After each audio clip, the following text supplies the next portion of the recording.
Welcome to Sunday Reach by Dominicans in India.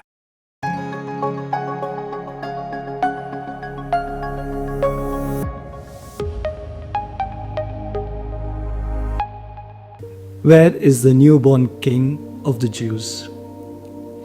With a simple but unsettling question, the feast of the Epiphany opens before us today.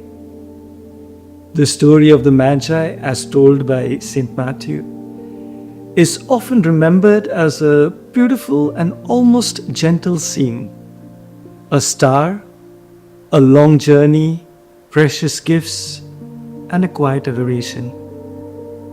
But beneath its beauty lies a sharp theological contrast. The Epiphany does not only reveal Christ to the nations, it reveals somewhere the human heart as well. And it exposes three possible responses to the coming of God into our world. One of hostility, one of worship, and one of indifference. The Magi represent desires set in motion. They are seekers. They read the signs of creation, respond to the restlessness of their hearts, and allow themselves to be disturbed by a question that cannot be ignored. Their journey is costly, uncertain, and joyful all at once. They are willing to leave behind what is familiar in order to find someone they do not yet fully know actually. King Herod, on the other hand, responds with fear. He recognizes the threat that Christ poses, not to his power alone, but to his control as well. And his hatred is one of violence and explicit. But perhaps the most unsettling figures in the story are those who stand between the two, the chief priests and the scribes. They know the scriptures. They can quote the prophet without hesitation. They know exactly where the Messiah is going to be born. And yet they do not move. They do not go. They remain passive. This is not ignorance, it is something far more subtle and far more dangerous. Indifference. Indifference in the biblical sense is not a denial of God, it is a refusal to let God matter. It is not rebellion, but a distance. Not one of rejection, not a rejection, but a disengagement. The scribes are close to the truth, closer than the Magi, yet they remain unmoved. Knowledge has not become a desire there. Faith has not become a journey. St. Augustine once wrote, "Our hearts are restless until they rest in you." But indifference is what happens when restlessness is dulled, when the heart no longer burns, but merely functions. God becomes familiar, predictable, and manageable at times. The sacred loses its power to unsettle us. And this is where I think the Epiphany, the Feast of Epiphany, becomes uncomfortably personal. Indifference rarely announces itself loudly. It settles quietly into our lives. It hides behind our routine, respectability, and even religious practice. We still pray, still attend Mass, still speak of the language of faith, but the question that once moved us no longer does.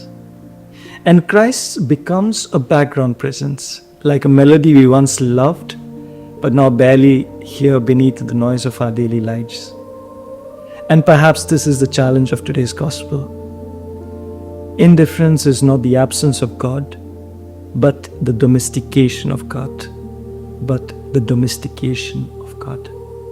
The chief priests had reduced the Messiah to information. Herod had reduced him to a problem. Only the Magi recognized him as a mystery worthy of their lives. The Epiphany reminds us that God does not reveal himself to be observed, but to be adored. Jesus has not come to be acknowledged from a distance, but to draw us into a relationship. He does not want to be an occasional reference point or an emergency refuge. He wants to be the center that reorders everything else. When the Magi finally find the child, they do something deeply theological. They kneel. Before they offer gold, frankincense, and myrrh, they offer themselves. Their gifts symbolize kingship, divinity, and sacrifice. But more than that, they reveal a heart that is no longer indifferent. A heart that once had found what it was seeking. The tragedy of indifference is that it keeps us close to holiness without ever letting it transform us. It is possible to know where Christ is and never go to Him, to speak about faith everywhere and never to be changed by it ourselves. But the good news of this feast is, dear friends, that indifference is not the final word. The star still shines, grace still disturbs, desire can be rekindled. And today, on this feast of the Three Kings, the Epiphany, we are invited to ask ourselves not simply what we believe, but what we desire. What still moves us? What still calls us out of ourselves? Are we content with knowing about Christ, or are we willing to rise and seek Him? Dear brothers and sisters, let us ask for this grace. Not just to become experts who never adore, believers who never journey, or witnesses who never move. Let us recover the holy restlessness of the Magi, the Three Kings. The courage to follow the light we have been given, even when it leads us beyond comfort and familiarity.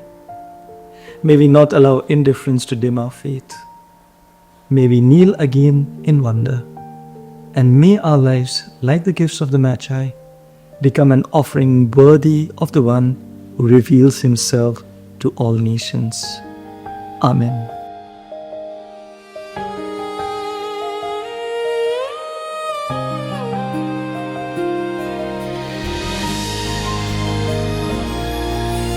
From the east they came at night, guided by a shining light, searching for the